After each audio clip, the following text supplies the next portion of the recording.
Hello, welcome to Tech Trick Tutorials, and today I'm going to teach you guys how to switch your locations on Amazon Prime. So I'm opening my account right here.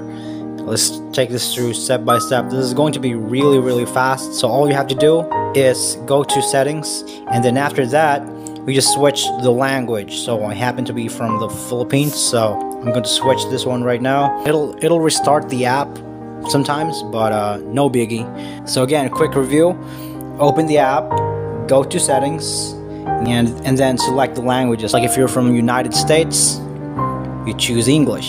For obvious reasons, they've based your locations on the languages that you choose. So I happen to be in the Philippines, so I'm going to change this right now. I hope this video is of any help for you guys.